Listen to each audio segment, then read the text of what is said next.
recording. So perfect. So you guys, I'm just excited to introduce Kathi. Kathi, I don't even know all of your credentials, but RN practitioner, um, like so many awesome, amazing things, and just an all-around educator and seeker of truth and knowledge. And she also has an amazing gift of sharing that. And I know over the years you've really dived deep into metabolic health. And so we're just really excited to have you here tonight. And thank you so much for sharing with us. So, well, thank you.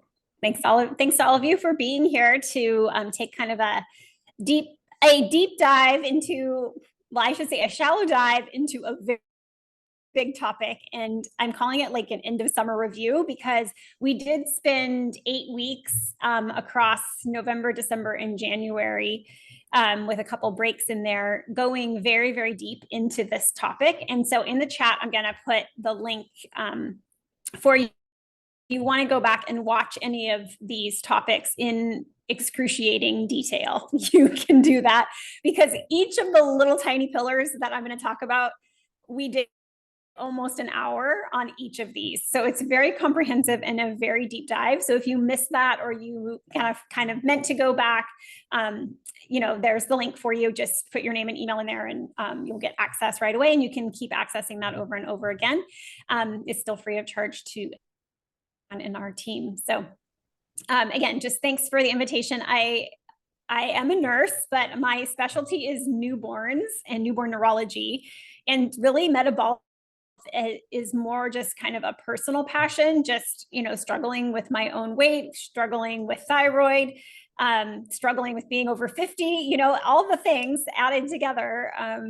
It's metabolic health is important. And I think just seeing our communities struggle this topic just gives me kind of a passion to always keep learning and to, see if there's a way that I can share what I know with all of you, and maybe it can make a difference in your life.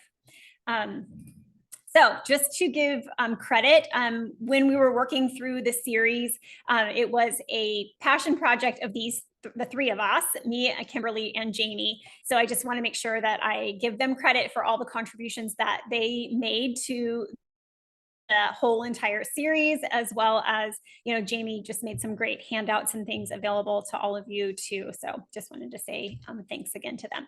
And of course, this is an educational presentation. In no way should any of this be construed as individual medical advice. You should always seek the advice of your healthcare professionals as you're implementing change in your life. So hopefully this can stimulate some conversation, and we'll go from there.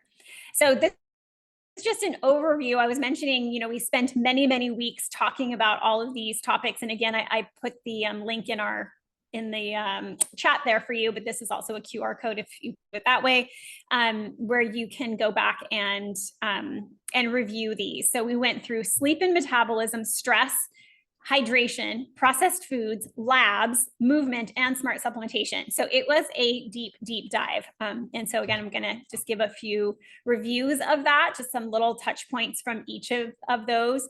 And thanks, Tisha, for that. That was kind. And also just at the end, I'm going to just talk about some products and some oils, and maybe you guys can share some calls and things that you guys have been working with that have been helping you. It's always great to learn from each other. So one of the facts about metabolic health that I want to make sure, I think a lot of times we think about metabolism and weight loss or weight gain.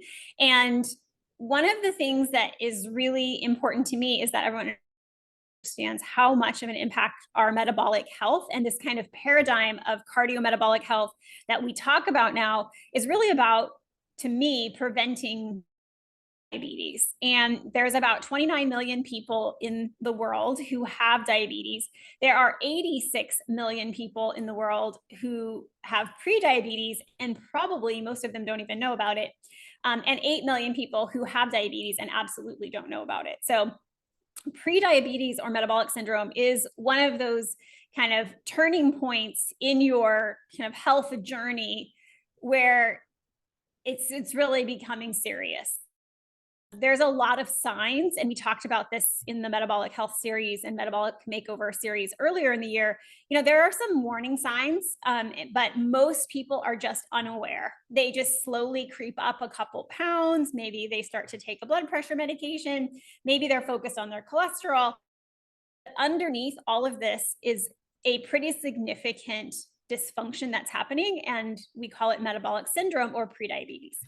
And so I want you to realize that this is also a spectrum. And so metabolic syndrome or prediabetes, when your doctor starts talking to you about going on medications, it's usually after decades of what's known as insulin resistance has been kind of percolating under the surface. So when we think about the spectrum of being a diabetic, a type 2 diabetic or an adult onset diabetic is probably what most of you have known about. It's usually preceded with what we know as metabolic syndrome, when most people are then going on a medication or I need dinner because I can't say. I don't think I'm host, but Brittany, can you? Thanks. So the thing I want you to know about is insulin resistance. The problem with insulin resistance is that you don't know about it till it's too late. Your doctor typically never ever measures your fasting insulin levels. So if you can imagine that you're eating a meal, well, every day we eat a meal, most of us, unless you're doing an extended fast, right? If you eat a meal, you will have some response, some glucose response in your body. Your body, if you are not a type 1 diabetic with no insulin production, will produce some insulin. So when you're going along and you're testing your blood sugars, whether that's at your annual labs or maybe you have a finger prick at home, all you're looking at is how much blood glucose is in the bloodstream. This is not telling you in any way how much insulin it is taking to keep you at that level.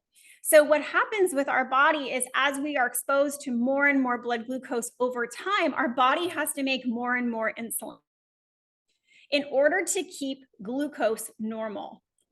Glucose is extremely toxic to cells. And so what it wants to do, anytime we have any little bit of excess glucose, the body is like, toxin, put that inside a cell, shove that in the muscles, shove that in a fat cell. It must be out of the bloodstream. So glucose, that's why glucose will stay pretty normal for a really long time. The question is, and the question we never answer, is how much insulin is it taking to keep that number where it is? And so when you start to get that blood sugar in the morning that's a little high, you are now at a place where you have insulin resistance. Your body is making insulin, but it is no longer able to shove that glucose into the cells.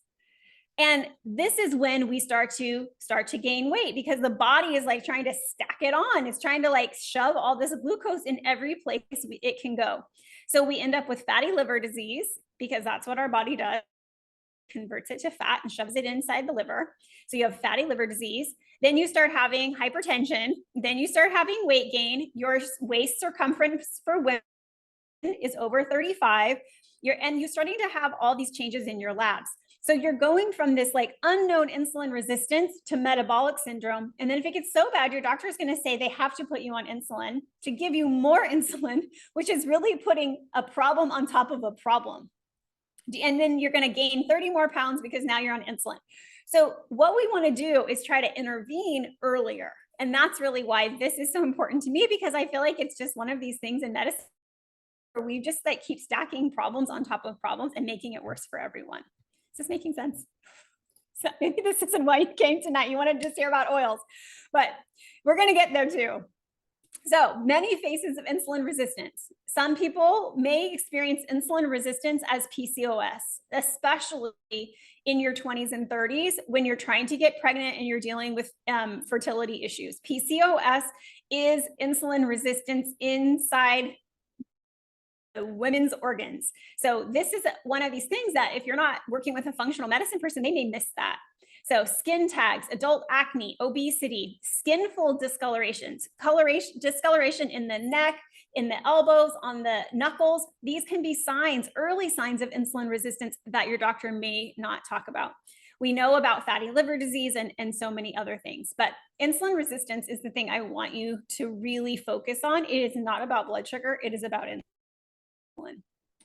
So the epidemic of obesity is about 66% of Americans, about 66% of Americans, 37% of the worldwide, and 29% of children.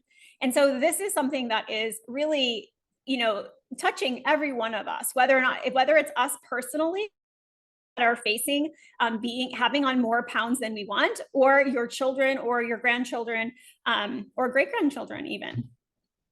And so what I want you to know is that, as like Brittany was saying, this is not your fault. This is a problem of exposure. This is an environmental exposure. This is us doing what the government said to do, which is to eat low fat, starting around in the 1980s.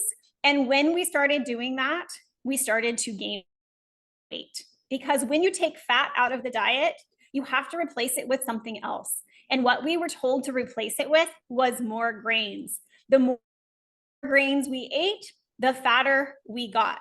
If any of you who've ever lived or had grandparents who had a farm, what did you feed the animals to fatten them? What do you feed to pigs to fatten them? What do you feed to the beef, to the steers, to get them fatter? More grain. That is what we give to people to fatten them. Sugar and grain. And that is exactly what we were told to do, to eat more of that and to eat less fat. When we did that, you can see this spike starts going up, up, up, up, up. And the other thing is that the fats we did keep in our diet became hydrogenated, which also became extremely inflammatory when we substituted butter and lard for margarine and Crisco. We were actually giving ourselves a load of omegas that are making us sick. Omega-6 fatty acids make us sick. So we were told to replace saturated fat with unsaturated fats. We did this. We were told to eat more grains and eat more fruits and vegetables. We did this. And all of these things have resulted in us getting fatter and our hormones being hijacked. So I want you to know that obesity and type 2 diabetes is a hormonal problem. This is not a behavioral problem. This is not something that you can, other than the fact that the foods that we eat are very addictive and that some of us do have food addictions because of them, but obesity is a hormonal issue. And once we understand that, we can understand what we can do using the techniques that we're going to talk about tonight and essential oils to help us reclaim hormone balance. And when we do that, we can finally get at that root cause of obesity. So through the seminars that we did at the beginning of the year, we talked about these pillars of health. We talked about food, we talked about hydration, we talked about stress, we talked about sleep, exercise, and then we talked about, of course, throughout all of it, having our community here, healthy connections, which give us the support to implement practices in our life that might be different than our families have typically done. Our families of origin may not have been aware of some of these things. And as making changes, having our community to help you is really a value. And then last but not least, we talked about smart supplementation. Because of the deficiencies in our diet, there are things that we can do to supplement. We shouldn't do supplement and not do all the other things. That's why supplementation is last. We should do these other things and then stack supplementation on top when we know what's missing. And so there will be gaps, and this is where we can use supplement for. So again, the food guidelines that all of us were taught, whether it was the food pyramid or the food plate or whatever name they give it now, it's not evidence-based. You need to know that. It has had disastrous effects, which you've seen. It influences every institution in the world, from hospital foods to school lunches to meals on wheels to the military diet. This food guideline impacts everything, and it is very heavily influenced by food and pharma. And so it is not for our best interest. So that's why we have to be advocates for our own wellness and our own health. So we'll start with the beginning, and I've kind of already alluded to this, of what is food. So if we need to think about eating healthy foods, what is food? So food is made up of carbohydrates, fats, and proteins, and it's also made of micronutrients, so vitamins and minerals. And minerals we oftentimes think of as the electrolytes that are in our body, or electrolytes that you maybe add as extra additives to your water. So we want to make sure that we're getting a balance of these things as well. If you want to learn even about all this crazy food science, take a screenshot of this. These are my 4 favorite books that I would say have taught me some of the most. Any of them have amazing YouTube channels. All of them have tons of free content. So Nina Teicholz, she actually created a nonprofit organization called Nutrition Coalition. She's trying to lobby for the food guidelines to be evidence-based. Why do we have to lobby for them to be evidence-based? But we do. So that is her big thing. And she talks about the way that the whole fat industry came to be and how the low-fat diet is really harmful to us. Gary Taubes, his big thing is all about sugar. The case against sugar, why we get fat, good calories, bad calories. He talks all about the hormones of food. Real Meal Revolution is Dr. Professor Noakes from South Africa, who has tried to teach a more sustainable eating habits to South Africans and to reverse some of the type 2 diabetes. They're using real foods. And then Metabolical by Dr. Rob Lustig. He's out of University of California, San Francisco. He's a physician and a lawyer, and he's lobbied for more clarity in food packaging and food labeling. And he has some amazing books, Fat Chance. He's done Metabolical. He has Hacking the American Mind, which is about food and food addictions. So great books, great YouTube videos, highly recommend. If this is something you or people you love are struggling with, this is the evidence. These are the people I would go to for, digging in deeper. So we would look at this particular slide and we'd say, what is healthy? And I think there's a lot of arguments that are ensued by talking about what is healthy. Is it a carnivore diet? Is it a vegetarian diet? Is it plant-based? Is it meat-based? Is it bacon? Is it egg? Is it fruit? Is it not fruit? Well, I think the thing that all of us can agree on is that healthy food is whole food. Whether it's plant-based or whether it does include any animal products, whole food is always going to be healthier. And there are still, even in this range, your options, depending on what your tolerance is, what your metabolic health is. You may or may not be able to tolerate some of these foods. And each of us have our own ability to tolerate foods. Some people can't tolerate gluten. Some people can't tolerate egg protein. It's just okay. If you have a sensitivity, then stay away from that food because it's probably contributing to your level of wellness. So I think what we all can agree on is whole foods are best. When we talk about processed foods only contain 4 ingredients, even though you turn the package over on a Twinkie or chips or crackers, it looks like 500 ingredients. When you really look at the kind of main food groups of processed food, it comes down to added sugars, refined flour, usually made from GMO flour, seed oils, so things like canola oil, soybean oil, those kinds of oils that you would think of, Crisco oil, right? Vegetable oils are really healthy because they must come from vegetables, but they are not. They are highly, highly processed and very inflammatory in the body. Just taking out seed oils, vegetable oils out of your diets can do amazing things for your metabolic health because you can reduce inflammation. Flavors and coloring, so again, more additives. So added sugar, refined flour, white flour mostly, seed oils, things like canola, vegetable oils, and then flavorings and colorings, which are additives because the food is not real. We have to make it look real.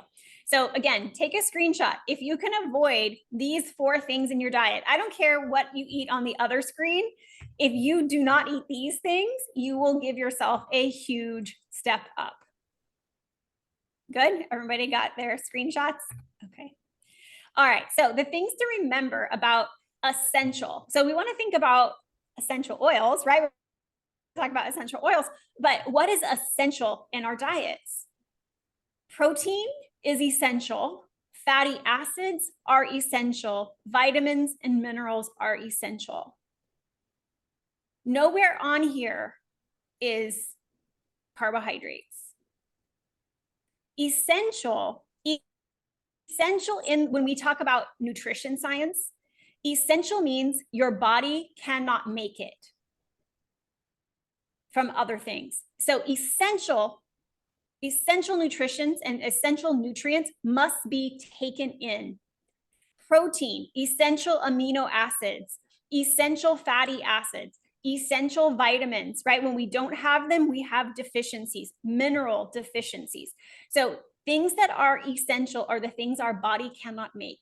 Our body can make glucose out of protein, out of fats. It can make it. So we don't need to eat it. Like people say like, oh, my blood sugar is so low, I have a headache. Oh my God. No, not true. Your body can make glucose if you need it, or it makes alternative fuel sources like ketones. You do not need to ingest. Think about the Eskimos. The Eskimos never ate sugar. They never ate plants. They just couldn't grow it.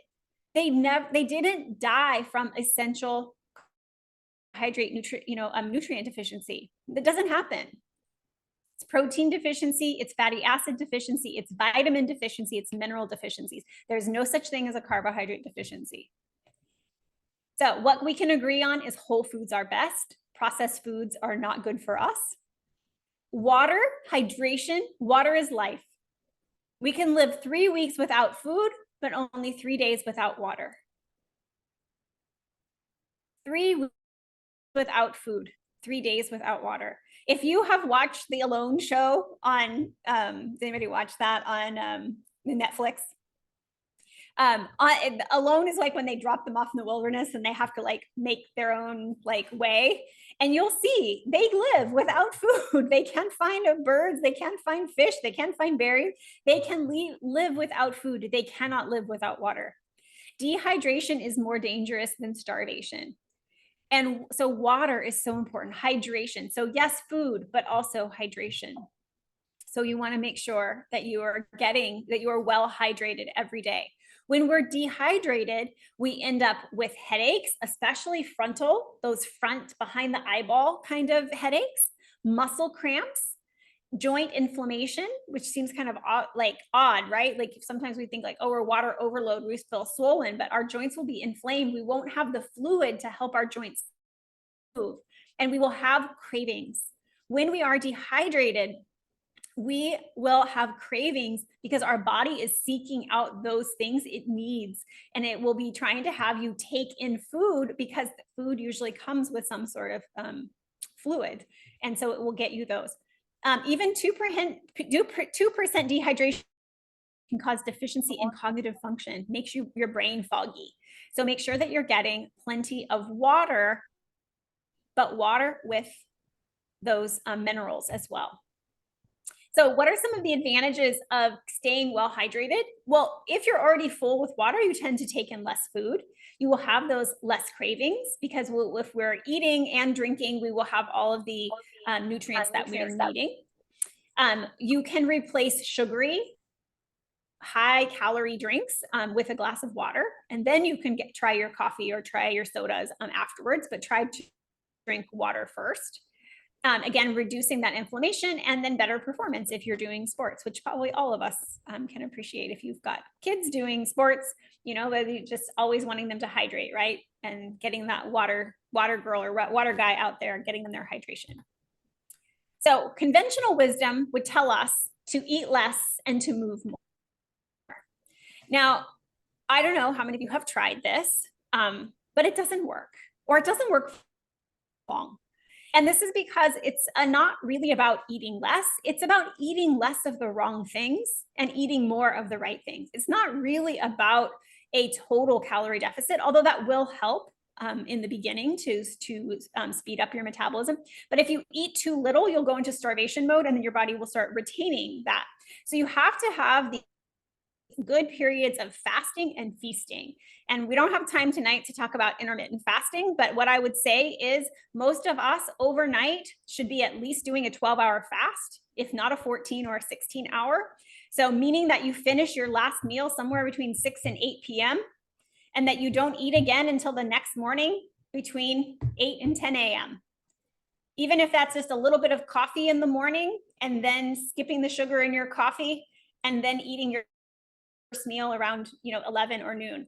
So start with a 12-hour overnight fast. You finish eating at 8, don't eat again until 8. If you finish eating at 10, don't eat till 10. If you finish at 6, you can eat early morning. Start with a 12-hour fast. That gives your body time to rest. It gives time for your body to digest. Your body can then bring its insulin levels down because you're not feeding the fire. And stop snacking. Now, if you are diabetic and you are insulin and all those things, you need to follow your physician's orders. If you are working your way towards prediabetes, or you are worried that you may be pre-diabetic, start to eat 3 meals a day, 2 meals a day, and to stop all snacking. Eat for about 60 to 90 minutes in a 60 to 90 minute window. So like if you eat and you're like, am I hungry? I don't know, like wait another 30 minutes, you can still eat again. And then do not eat again for 3 to 4 hours. Get rid of snacks. Get rid of snacks. If you imagine you eat food, your blood glucose goes up and your insulin goes up. You eat a snack, your blood sugar goes up and your insulin goes up. And you're just gonna stack this all day long. Your insulin's sky high by the time the end of the day comes.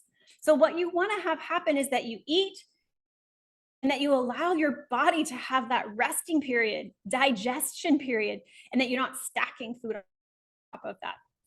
So it's not so much about what you eat, but when you eat, and giving your body these pauses so that you can rest and digest in between the meals, the food. Exercise more. So this is not like, oh, I'm going to exercise my butt off because that way I can eat whatever I want. That's not going to, that doesn't work together, right? But what we want to do is move more, not necessarily exercise more, although there are so many benefits to exercise, most of which have nothing to do with weight loss. You should exercise for the benefits of exercise, activity, flexibility. Even Brittany and I were just talking about balance, grip strength. Do you have a hard time opening cans, opening jars? You can work on your grip strength and balance. They're going to help you as you age. These are things that are functional activities. So these are good goals. I want to be able to open things up with that grip strength. And then I want to be able to not lose my balance and fall and break my hip, right? Like our great-great-grandmas used to do. We want to prevent that. Balance activities, yoga, stretching, flexibility, movement. The more muscle we have, the more fat we burn, the more calories we can eat. Build muscles. Walking is one of the best ways to build muscles. And just walk. Start with 2,000 steps a day, 5,000 steps a day, 6,000 steps a day. Whatever you can get in, and then just move your goal up. And some people will say up to 10,000 a day is your goal. But start where you can. If you have a watch and you're like, oh my gosh, it's 6 p.m. and I only have 1,500 steps. Well, then after dinner, we better get out there and get some more steps and try to hit that 3,000 or try to hit 5,000. Try to start to get more and more steps and give yourself goals that are realistic. Okay, so exercise for most of us, it's a love-hate relationship, but it has such benefits, helping us to maintain a healthy weight, not necessarily helping us to lose weight, but definitely helping us to maintain a healthy weight. For getting to that healthy weight, it's about what we're eating and when we're eating, not so much about this balance of calories in, calories out, because that's actually not really true in science. So how do we incorporate more movement? Find an exercise buddy, set a reminder, schedule it as part of your day, find a reason, make it important to you. Why do you want to move more? Like I was saying, falling down, balance, grip strength, flexibility, being able to tie your shoes, you know, whatever it is for you, those things are valuable and you can start with those. So other benefits to exercise, it builds more muscle, which I talked about. So even just walking, it's going to build muscle, which is going to increase your metabolic rate, which means that you burn more calories while sitting still. It improves your insulin sensitivity. So again, we have these insulin spikes. We want that insulin to get used up and for our cells to be responsive to it. That way it doesn't get high. And then it just gives us energy all day long. So especially if you're able to fit in exercise in the morning, it can help to kind of boost your metabolism, boost your energy levels in the morning. If you're not able to do it in the morning and you choose to do it more after your evening meal, again, we're trying to eat earlier, finish eating earlier. So we're having that overnight fast. Then maybe go on a walk. That will help you to metabolize the food. It will help keep you busy so that you're not snacking. And then you will be nice and ready to go to bed after you've done that. So it's okay. We just fit it in when you can fit it in. So where do you begin? Start walking, like I said. Keep doing that water, adding more water and electrolytes, and start strength training. If you are a woman over 30 and you are not doing strength training twice a week, you need to begin. You need to begin because our muscles begin to shrink as we age. And the only way to build muscle is to get enough protein. But the only way to not lose muscle is to at least do some strength training. That can be starting with 3-pound weights, or it can be, you know, strong like her with her 10-pound weights or 30-pound weights. It can be jugs in your house. You want to do strength training. And there are so many great free videos online on YouTube where you can just, you know, follow along for 10 minutes, 15 minutes, you know, and just start working that up and building that muscle. And prioritize your protein. So take your body weight, your ideal body weight, and just even think about ×1. So if it's, say your ideal body weight is 130, you should be getting, if you times that by 1, that's 130 grams of protein. We need to get a lot more protein than we are. Now, if you have kidney issues and you're on some protein restrictions for those kind of things, then you need to optimize in other ways with your physician, and you may need to talk about what's appropriate for you. But if you are not in those situations, prioritize protein. We are not getting, most of us are not getting enough. And if you start to prioritize protein, you will not be as hungry for carbs. You won't miss the salad. It's more about like a few little, you know, a little bit of lettuce with your meat. You know, like it's not like the like 4 cups of salad and then a little like 2 ounces of protein. No, like reverse it. 4 ounces of protein and 1 cup of greens. Like reverse those proportions. Shop at Costco where it's in bulk and can get them really good prices. All right, so let's just kind of quickly recap. We've talked about food, we've talked about exercise, we've talked about hydration, and then I just want to just touch on a little bit about stress. I said obesity is a hormone problem, and one of the hormones that really, really affects us badly is our stress hormones, and those are things known as cortisol. So we have different kinds of stress. We have acute stress, like, someone scares us. Or we have chronic stress from situations, from work, from finance, from family. Those things are ongoing. And then we have traumatic stress, like something might have happened, like an event, a traumatic event. Those are all different kinds of stress. The most detrimental, the most worrisome is the chronic stress, because the chronic stress ends up giving us cortisol that is circulating in our bloodstream all the time. And cortisol influences our glucose metabolism. It doesn't let our body take up the glucose. Why? Because if you imagine, like, cortisol is like released because we're supposed to be like trying to run for our life. Well, if you're trying to run for your life, what do you need? Lots of glucose to be able to run. Well, if you are having that circulating hormone, but you don't have that stress of the saber-toothed tiger to make you run, you're not burning off the glucose. So what happens is that glucose stays around in our bloodstream, which then makes us put out more insulin, which is a problem. So it also doesn't allow us to secrete the insulin we need. Why? Because we're trying to keep the glucose out in our bloodstream because we need it to run, run, run, run, run. It also causes inflammation, and inflammation in the body just causes so much problems. It also makes our fat cells get bigger, which is also not a good thing. So we don't like that. And it contributes to our visceral fat, our abdominal fat.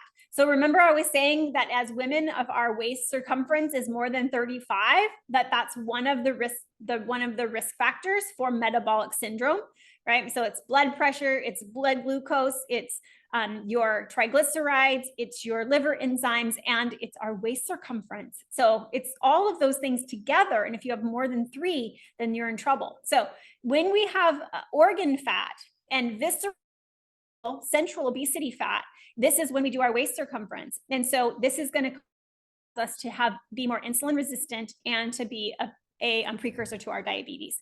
So think about that. And as you're walking more, keep measuring your waist circumference. If you're doing more activity, look at that as a marker of whether or not you're getting stronger and getting better. All right. So what are things we can do for stress? Well, you all know all the right oils for that. Serenity, balance, lavender, chamomile, vetiver, copaiba, our omegas, getting a massage, going in the sauna, going in a hot tub, relaxing, breathing. All of these can help us reduce our stress. When we reduce our stress, we also sleep better. And when we sleep better, we're able to actually keep control of our hormones. So all of these things just stack together, stack together, stack together. And last but not least is our supplementation. So smart supplementation is about supplementing all the things we've talked about, not replacing, not instead of doing those things, but to supplement on top of. So who needs to be supplementing? Well, almost everybody. That's the honest truth, right? Elderly, because they tend to have reduced appetite. Those who do consume a lot of processed foods because they are not getting the essentials. Remember, we talked about the essential fatty acids and the essential amino acids and the essential nutrients.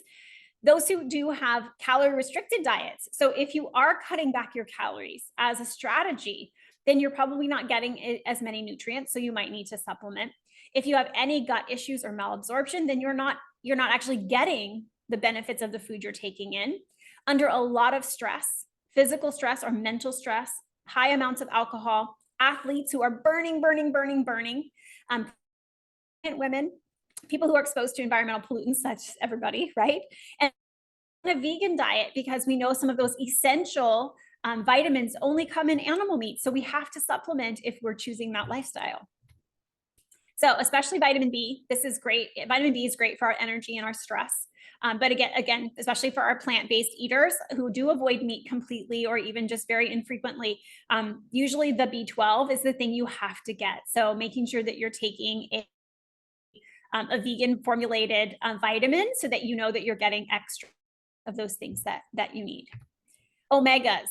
Now, if you're taking Lifelong Vitality, you're getting a good amount of omegas. You may even need more than what comes in LLV. Omegas are so good for fighting inflammation in our body and supporting muscle synthesis. So if you are doing weight training and you're lifting 2 times a week, trying to build up your muscle or even to maintain your muscle, when you're doing omegas and getting good amounts of omegas, you're actually going to help support your muscle synthesis. So if you're trying to build those muscles up, then that's going to help you as well. So if you eat fish, you can take that in, especially mercury-free, not farmed fish, but wild-caught fish. A supplement. Those are all things. We need more omega-3s, not more omega-6. We need omega-3 for our brain, for our muscles, and for our immune system, and for our inflammation, heart, lungs, brain, bones, joints. Omegas. Probiotics. And I know there's going to be a lot of education coming out over the next few weeks and months about digestive health and probiotics and the importance of our microbiome, but know that you have access to a really good probiotic with our PB Assist. We have to have those good gut good gut bacteria to help us. So just keep out those bad microbials and focus on the good ones. Digestive enzymes. I cannot say enough about Terrazymes. When we are over 30, we need our digestive enzymes. A couple with each meal, especially if you're eating a lot of protein, because our body doesn't have the ability to break down those foods. So you're eating all this good food, but you don't have the enzymes to break it down. It can cause bloating. It can cause all sorts of issues with your, just your digestion in general. It will make you feel like you can't tolerate some foods, and you might avoid them when you may actually need them. So doTERRA has done a really nice job with assembling 12 different enzymes. And so you pretty much can take it with every meal. Another just easy hack is apple cider vinegar. If you do make a salad dressing, using this, even people just put it a little bit in water or in tea and use it. It does help to lower blood sugar. It does help to slow down stomach emptying. So if you've seen any of the weight loss drugs that are out there right now, like that start with the letter O, that is basically slowing your gastric emptying. I think I would just take apple cider vinegar and have some of the same effects. 1 tablespoon diluted, 1 to 2, and start small. Start with a teaspoon and work your way up. Don't drink it straight. Drink it usually through a straw because it can break down your enamel on your teeth. It also gives a little boost to your metabolism, and it's great for gut microbiome. You want this apple cider vinegar that still has the mother, at the bottom. So Bragg's or some of the other organic ones are great. But this is a great hack if you're already incorporating apple cider vinegar in your day. It's another one you can do. And I'm not going to tell you to give up your coffee or your green tea, because both of these help to decrease appetite. They also help with fat loss. And green tea has some very nice extra kinds of components to it that also help to speed up your metabolism. Doing caffeine before your workout, if you're tolerant of it, it can be actually quite healthy. Do it early in the day. We don't want to disrupt our sleep, right? But we want to make sure that I don't want you to think like your caffeine is bad. And then of course we have our MetaPower. And I thought this was a great way to just kind of summarize all the oils that we know help with our metabolism. Of course, if we're focusing on hydration, maybe we want to use more lemon, or if we're focusing on sleep, we have our sleep oils, and stress, those kind of things. But if you're looking for just metabolic benefit and boost, these are still some of the best. Grapefruit, lemon, pepper, ginger, and cinnamon. These together or individually all help metabolism, all help to stabilize our blood sugar, maybe lift your mood, also kind of can help break cravings, especially peppermint. So it's a great just reminder. These are each in this blend for a reason. And we call it metabolic blend because each of these have a benefit. So either if you don't like the blend, then start picking apart the ones that you want to try. Maybe instead of peppermint, you do spearmint. Maybe you make your own blend and you use cinnamon bark and ginger. It's fine. And maybe you want to, drink it straight or whatever. But just, I think it's a great reminder to remember that this blend has synergistic effects as well as, individually, each of these oils have a benefit for our metabolism. So when you think about aging, my question to you is, do you want to wear out or do you want to rust? And so I hope most of you just want to wear out. You want to stay busy and vibrant and healthy for as long as you can. It's not about lifespan, it's about health span, and that we don't want to allow our insides to just rot and to be, exposed to all of these things that are causing us to slow down, to age more quickly, and to cause us harm and to impact our health and our vitality. So thank you for your attention, and I'm happy to entertain questions or hear what other strategies you guys are thinking about. So I also see there's some chat here, so let me look at that. Yeah. Oh, there's been so much in the chat. So a couple people were like, couple of things. One, other ways to help with inflammation, like if you have okay, top foods, here's what I would pick. Like we talked a little bit about turmeric and incorporating that. But if you have anything else that you're for sure try this.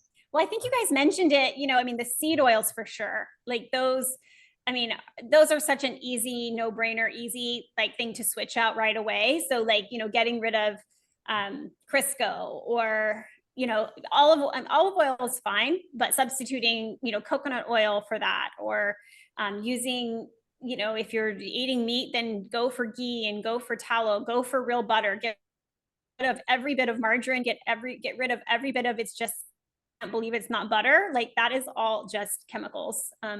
That's a huge one. I think, turmeric is great. I saw somebody mention that. Coffee causes inflammation in the joints. I have not heard about that. Just wondering, does it? Because they have a friend that drinks a lot of coffee and. Oh, well, but she also drinks it all day. So she drinks more of that all day than anything else, and she's having pain in her joints, especially her hands. I mean, coffee in general, it may depend on the quality of coffee. So, like if you're talking like 7-Eleven coffee, it may sugar in it. And maybe putting a lot of sugar in it. For many people, dairy is very inflammatory. I'm lucky, it doesn't affect me. But even an elimination diet of dairy for 7 to 10 days is another. And so coffee with creamers, like we're talking heavy cream, like real organic heavy cream, is very different than creamers, which are pretty much just toxic nothingness. They're not food at all. They have no milk, no dietary value at all. So I would get rid of creamers and go for heavy cream. And if you can go without either, maybe a coconut creamer or something like that for a couple weeks and see, that could be, yeah, it's a really good point, Britt, that it's maybe the additives. Sarah's asking, stevia, agave, or honey? Oh, good question. This is a great question. In general, in small amounts, probably all of them are fine. It just kind of depends how you're using them. So agave is, so when you think about sugar, so I don't know, Sarah, you want to come on and ask your question, like what's motivating it? But stevia in general, it depends. Like if you're looking for glycemic impact, like if you have diabetes and you're saying, can I have any of these things? Or are you saying, are these better alternatives than eating straight out refined sugar? I would say 100%. Stevia, agave, honey, probably better than date sugar. Someone's saying, yeah, monk fruit. Those are all good substitutes for what we would consider table sugar. Table sugar, remember, is called sucrose, and sucrose is 50% fructose and 50% glucose. So the one hesitation I have about agave is 100% fructose. So it has no glycemic impact. And so some people like say, oh, I should do agave because it doesn't have any impact on my glucose. True to a point, but the problem is fructose is extremely toxic to the liver. And so if you're going to have fructose, you should have fructose. What is fructose? Fructose is plant, is like sugar from the fruit, right? In its natural form, fructose is locked up with what? Fiber. Tons and tons and tons of fiber. So if you eat a whole apple, you're getting fructose, yes, but you're getting like 11 grams of fiber. So it blocks the response in the body. So fructose is very toxic to liver, and our body has no way to metabolize fructose except through the liver. So that's like number one to think about. So when we think about like in the late 80s or early 90s, when high fructose corn syrup, or the early 2000s, right, when people were like so obsessed with high fructose corn syrup. Well, what does that mean, high fructose corn syrup? Well, high fructose meant, so instead of it being like in nature, or not even in nature, but in the bag, the sugar bag, it's 50% glucose, 50% fructose. High fructose corn syrup is 55-45. 55% fructose, 45% glucose. Or in some soda, it was 65% fructose, 35% glucose. So high fructose corn syrup, why? It's cheap, so cheap to make, and it's way sweeter. Fructose is so sweet. is why agave, right? Agave is so sweet. So when we think about that, well, yeah, it's not having as much of a glycemic response to our body, but it was poisoning our liver. And some of that injury to our liver was causing more metabolic syndrome. So it would be becoming a problem that way. So, so I would say high fructose corn syrup and table sugar, same thing. Like they're glucose and fructose mix. Some of them are more. So like in some ways sweeter, so you would eat less of it. So maybe it's better, right? Monk fruit is great. It tends to be a little less like glycemic. The problem is you don't know, and it really depends on how metabolically flexible you are. And everybody's different. Some people can eat protein and it spikes their blood sugar. I mean, everybody's different. So you really, that's why, you know, like these continuous glucose monitors or pricking your finger or doing a lumen, those are helpful tools so that you can learn. Yeah, Tisha's saying monk fruit and stevia. I love those.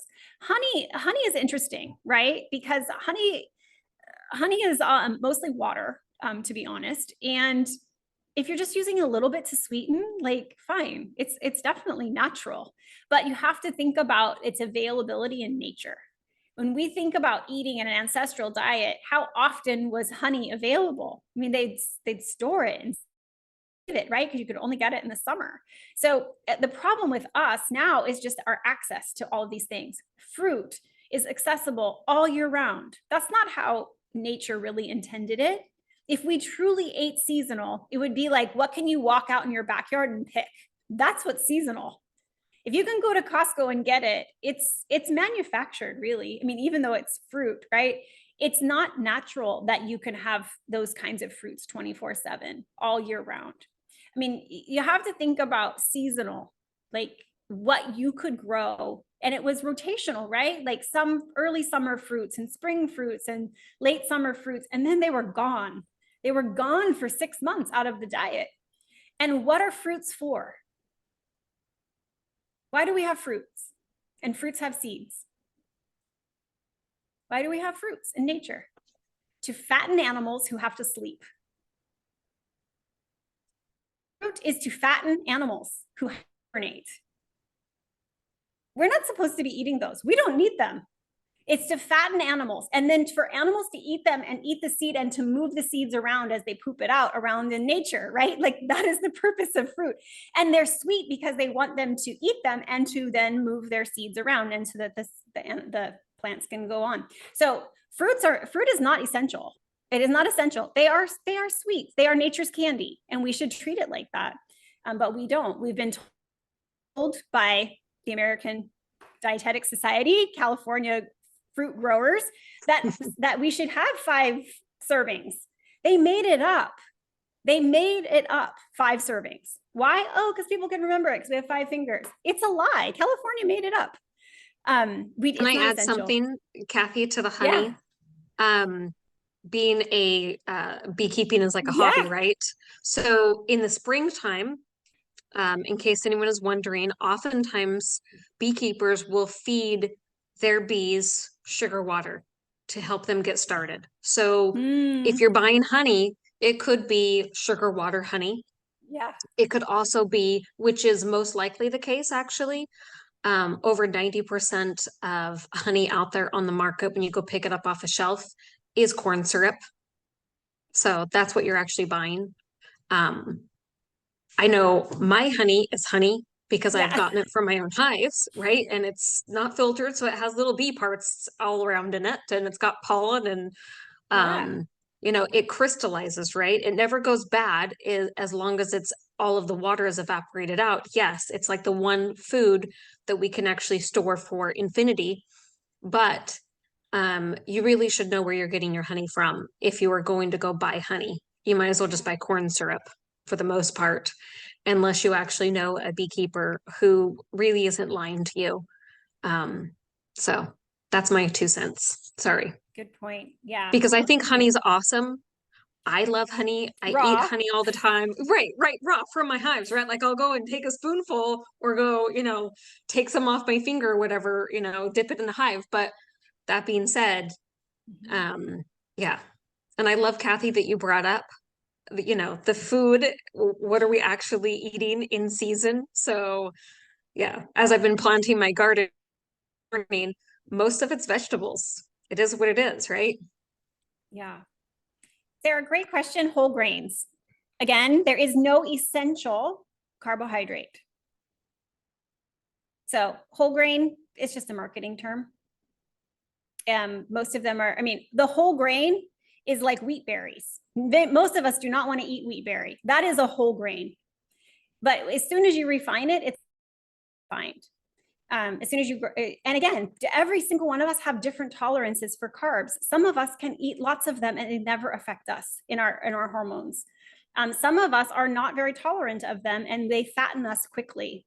So whole grains, whole grain is a whole grain. It is literally wheat berry. What we think of whole grain breads is very processed carbohydrate.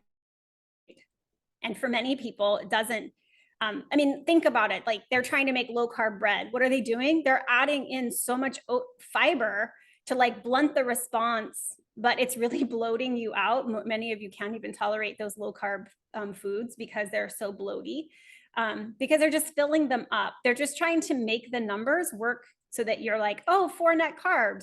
Well, your body still has to, I mean, yes, it may be a slower carb and you may have a slow response, but you would also have a slower response if you went for a walk after you ate whatever you wanted to eat, like a real tortilla, like made out of like real good stuff. I'm in Mexico right now, so I'm like, I will have any of those local tortillas. Sprouted breads are great. They are again a healthier option. Ezekiel.